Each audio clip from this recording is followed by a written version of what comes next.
बिस्मिल्लाहिर्रहमानिर्रहीम। अस्सलामुअलैकुम। Travel system YouTube channel में खुश आमदीद। इस वीडियो में हम बात करेंगे पाकिस्तान से कतर अगर आप विज़िट करना चाहते हैं तो वीज़ा ऑन अराइवल के लिए किन चीज़ों का होना ज़रूरी है और आप पाकिस्तान से कतर के लिए कैसे ट्रैवल कर सकते हैं।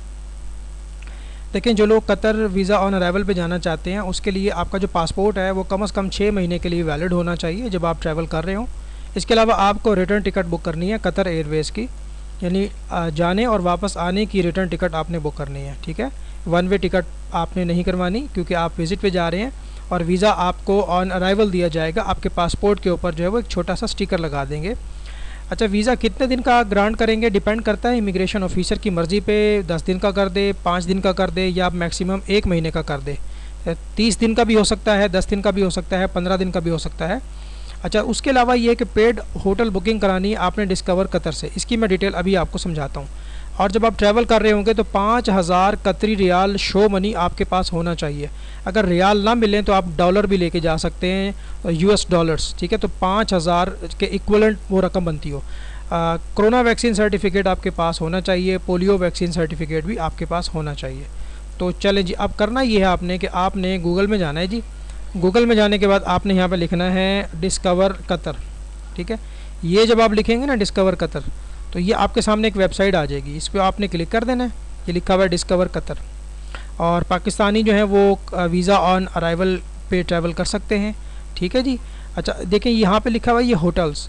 तो होटल में जब हम जाते हैं, अपना माउस लेके जाते हैं तो हमारे पास जो विंडो खुलती है उसमें लिखा हुआ है होटल्स फॉर हैया एंड वीज़ा ऑन अराइवल। तो वीज़ा ऑन अराइवल के लिए भी आपने होटल यहीं से बुक करना है। ये मैंने क्लिक कर दिया।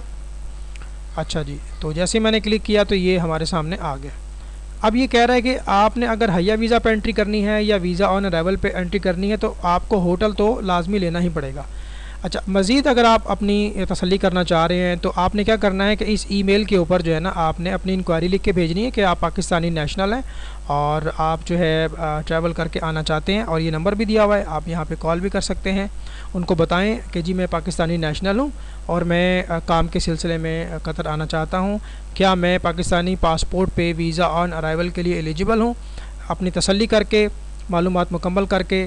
तो ये बेसिकली इनका डिस्कवर कतर का डिपार्टमेंट है। उसके बाद वो आपको एक नंबर भी शेयर करेंगे जो कि इमिग्रेशन का होगा, उस नंबर पर भी आपने रब्ता कर लेना है। ठीक है, तो यहाँ से आपने होटल बुक करना है। फ़र्ज़ करें जी मैं जाना चाह रहा हूँ कि मैं जो है वो 21 अगस्त को जाऊँ और 25 अगस्त की मेरी वापसी हो जाए।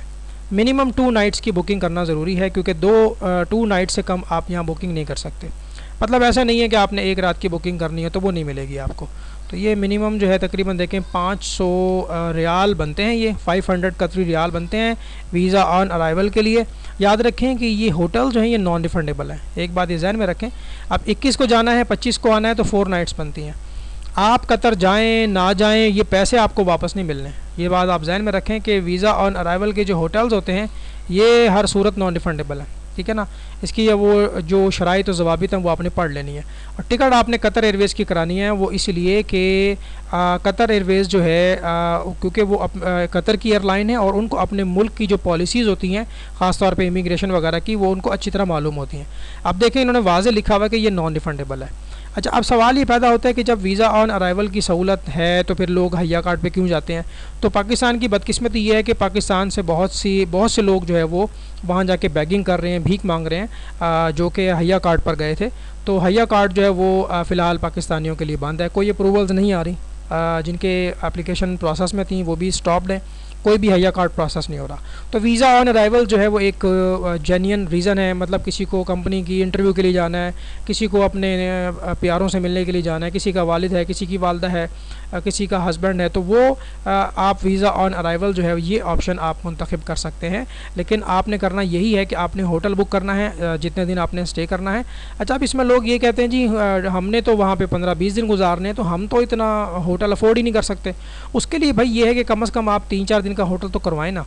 बाकी ये है कि आप उनको वहाँ पे इमिग्रेशन ऑफिसर को कायल करें कि सर मेरे दोस्त भी हैं, मेरे रिलेटिव भी हैं, मैं कुछ दिन जो है वो हॉस्टल में रह लूँगा, होटल में।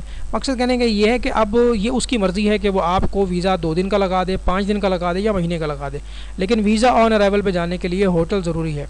तो जनाब ये जो है ना काफ़ी इंपॉर्टेंट इन्फॉर्मेशन थी जो अक्सर दोस्त मुझसे पूछ रहे थे। टिकट आप किसी करीबी ट्रैवल एजेंट से करवा लें, कतर एयरवेज़ की करवानी है आपने। उसका ये है कि खुदा न खास्ता अगर आप नो शो हो जाएँ, आपकी फ़्लाइट मिस हो जाए या आपको ना जाने दें, तो वो टिकट पेनल्टी के साथ रिफ़ंड हो जाती है। यानी बहुत नुकसान नहीं होता आपका, ये है कि पेनल्टी लगती है और वो टिकट रिफ़ंड हो जाती है। लेकिन ट्रैवल एजेंट को आपने कहना है कि भाई टिकट वो बनाए जो रिफ़ंड हो जाए, यानी रिफ़ंडेबल हो। और खुदा न खास्ता अगर मुझे नहीं लेके जाते, मेरी बोर्डिंग नहीं होती, मेरी फ़्लाइट मिस हो जाती है या कोई और रीज़न है, तो मेरी टिकट जो है वो बेशक जुर्माना लग जाए लेकिन रिफ़ंड हो जाए। अब बहुत सी टिकट ऐसी होती हैं जो नॉन रिफंडेबल होती हैं, पूरे का पूरा पैसा बर्बाद हो जाता है। होटल जो है वो रिस्क है, होटल जो है ना कम से कम 2-3 रातों का तो आपको लाजमी लेना ही पड़ेगा। ठीक हो गया जी। तो ये एक मुख्तसर सी इन्फॉर्मेशन थी। चैनल को सब्सक्राइब कर लें, वीडियो को लाइक करके शेयर कर दें। अल्लाह हाफिज़।